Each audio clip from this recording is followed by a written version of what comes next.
आज सारे संसार को आप देखिए तो एक कगार पे खड़ा हुआ है। इससे उसको उस ऊंची दशा में उतरना ही है। ये उसके उत्क्रांति का चरम पद है। ये उसको लेना ही है। अगर उसने नहीं लिया तो उसका इलाज भी आने वाला है। जो लोग इस लास्ट जजमेंट को, ये आखिरी निर्णय, आखिर परमात्मा लास्ट जजमेंट, आखिरी निर्णय कैसा करते? कुंडलिनी को चढ़ा के ही आपका आखिरी निर्णय होने वाला है कि जो कुंडलिनी के सहारे पार हो जाए वो एक तरफ, और जो नहीं है वो दूसरे तरफ हो जाए। इसलिए इसको आमास करने की जरूरत थी, सामूहिक करने की जरूरत थी। सामूहिक ये कार्य होना चाहिए, ये सामूहिक कार्य होना चाहिए। और अब भी अगर लोगों ने अपना इस पे निर्णय नहीं कर लिया, ये लास्ट जजमेंट नहीं कर लिया, तो मैं आपसे साफ बताना चाहती हूँ कि जिस प्रकार गेहूं और धुन अलग किए जाते हैं, उसका छिलका अलग उतार दिया जाता है, उसी प्रकार अगर आपने अपने को साफ नहीं कर दिया तो जो आखिरी कल की होगा वो आप जो भी इस तरह के होंगे उनको अलग हटा दें। उनका सर्वनाश है। क्योंकि इसको यही कहना चाहिए कि लास्ट सॉर्टिंग आउट। इसमें कोई भी तरह की मैं अत्युक्ति नहीं कर रही हूँ। मैं आपसे बहुत विनती करके कहती हूँ कि इस बात से आपको घबराना नहीं चाहिए और न ही नाराज होना चाहिए, क्योंकि ये बात हो के रहेगी। अगर आप इस बात से सतर्क नहीं रहे तो कल वो दिन नहीं आना चाहिए कि आप कहेंगे कि माँ आपने बताया नहीं लास्ट जजमेंट।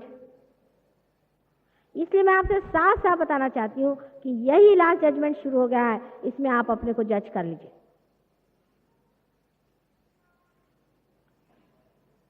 अब हमारे जो चक्रों में से जो आज्ञा चक्र है उसके बारे में मैं आपसे बताऊंगी, जो बहुत ही महत्वपूर्ण है। आज्ञा चक्र जो है ये हमारे मस्तिष्क के अंदर, ब्रेन के अंदर में पीनियल बॉडी और पिट्यूटरी नाम की जो संस्थाएं उसके बराबर बीचों बीच है, और वहां पर रह करके अति सूक्ष्म ये सेंटर है। वो अपने अंदर की ईगो और सुपर ईगो, जो कल आपसे मैंने बताया था, वो दोनों संस्थाओं को चालित रखता है। यह आज्ञा चक्र जहां मैंने सिंदूर लगाया, इस चक्र की एक खिड़की बाहर की ओर है और एक इस ओर है, इसलिए इसको द्विदल कहते हैं। इस चक्र के पीछे की तरफ जो खिड़की है उससे हमारा सुपर ईगो माने हमारा मन संचालित रहता है, और जो सामने की खिड़की है उससे हमारा अहंकार संचालित रहता है। अब इसीलिए कहा गया है कि किसी के सामने माथा झुकाने की जरूरत नहीं। मैं सबसे आपसे भी कहती हूँ कि आप भी मेरे पैर क्यों छूते हैं? जब तक मैंने आपको कुछ दिया नहीं, क्या जरूरत है आप मेरे पैर छूइए? मतलब इसलिए मैं कहती हूँ कि अगर मैंने कह दिया छू लीजिए तो आप सारी दुनिया के छूना शुरू कर देंगे।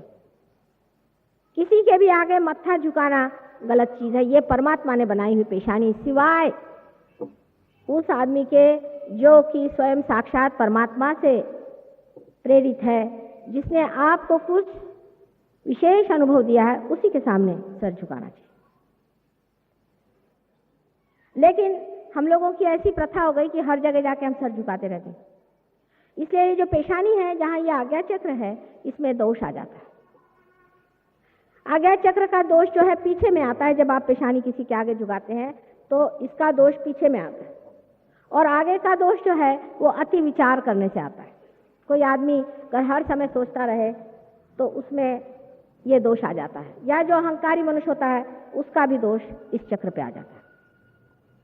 अब इस चक्र के जो द्विदल है, माने समझ लीजिए दो हाथ है, उसमें से जो बीचों बीच जो इसका तत्व है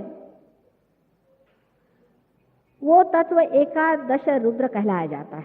माने उसमें 11 शक्तियां हैं, जो हमारे माथे पे यहाँ 11 चक्र है। बहुत महत्वपूर्ण 11 चक्र है।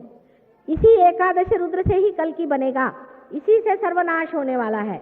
इसलिए इसको बचाना बहुत जरूरी है। और इसके जो तत्व स्वरूप संसार में सबसे बड़े अवतरण हुए हैं वो हैं जीसस क्राइस्ट। ये श्री गणेश, एक तरफ से इनका हाथ समझ लीजिए श्री गणेश का है, एक अंग इनका श्री गणेश का है जो कि लेफ्ट साइड है, और राइट साइड जो है वो कार्तिकेय स्वामी, आप जिनको जानते हैं। कार्तिकेय स्वामी के बारे में आपने सुना होगा, और जिनको दक्षिण में बहुत लोग मानते हैं उनको मुरुगन कहते हैं। इस प्रकार इनके 2 अंग हैं और इन 2 अंगों को मिला करके ही जीसस क्राइस्ट इस संसार में आए थे। और उनका जो क्रॉस है वो भी स्वस्तिक का ही रूप है। लेकिन जीसस क्राइस्ट के जीवन का सबसे बड़ा जो उद्देश्य या उसकी महिमा है या उसका जो संदेश है वो क्रॉस नहीं है, क्योंकि जीसस क्राइस्ट ये कृष्ण के लड़के हैं। महाविष्णु के बारे में आप जरूर पढ़ें, जो मैं बात कर रही हूँ एक भी बात झूठ नहीं। और उनकी जो माँ मेरी थी वो राधा जी हैं। रा माने शक्ति, धा माने जिसने धारणा करी हुई, महालक्ष्मी स्वरूपा है। उनकी जो माँ थी वो महालक्ष्मी थी।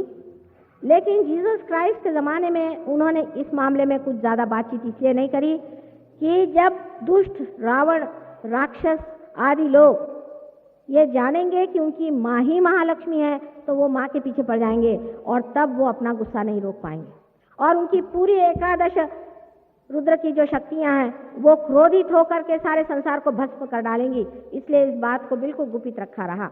लेकिन तो भी ईसाई धर्म के जो पहले कैथोलिक लोग हैं वो बहुत दिनों तक अभी भी मानते हैं कि उनकी माँ जो है वो दैवी शक्ति थी। लेकिन वही होली घोस्ट है, इसे वो नहीं मान सकते और उनको समझ में नहीं आता है कि होली घोस्ट चीज क्या है, क्योंकि उनमें भी आत्म साक्षात्कारी लोग बहुत कम हुए हैं और जो भी ईसाई धर्म में आत्म साक्षात्कारी हुए उनको मार डाला, उनको फांसी चढ़ा दिया या उनको बिल्कुल ही चर्च से निकाल डाला। जैसे हमारे यहाँ हिंदू धर्म में भी जो कोई बड़ा भारी साधु संत हुआ, ज्ञानेश्वर हुआ, तुकाराम हुआ, आज तक कोई हुआ ही नहीं जिसके पीछे सारी दुनिया ने लगी हुई समाज में लगा। इसी प्रकार ईसा मसीह के पीछे भी बहुत लोगों ने आप जानते हैं किस तरह से उनकी हालत खराब की और उनको किस तरह से क्रॉस पर चढ़ाया। ये चढ़ाना लिखा हुआ था, सूली पर चढ़ना उनका एक नाटक था और ये नाटक करना पहले से लिखा था, क्योंकि कृष्ण ने अपने गीता में कहा है कि ये जो प्रणव शक्ति है, जो ओंकार शक्ति है, ये शक्ति नैनम छिदन्ति शस्त्राणि नैनम दहति पावका, इसको कोई खत्म नहीं कर सकता, इसको कोई मार नहीं सकता। उनकी इस बात को सच करने के लिए ही ईसा मसीह को आज्ञा चक्र पे सूली होना पड़ा। हरेक इनकारनेशन ने, हरेक अवतार ने संसार में आकर के एक नया कदम लिया। अब आज्ञा चक्र का जो पकड़ है वो बहुत ही छोटी सी, उसमें जगह ही छोटी सी और उसमें से अति पवित्र चीज ही गुजर सकती है। बाकी जितने भी अवतार हुए हैं, माने गणेश छोड़ करके बाकी जितने भी अवतरण हैं संसार में आए हैं, श्री विष्णु के अवतरण, वो सारे ही स्वदेह है, उनके अंदर पृथ्वी का अंग है।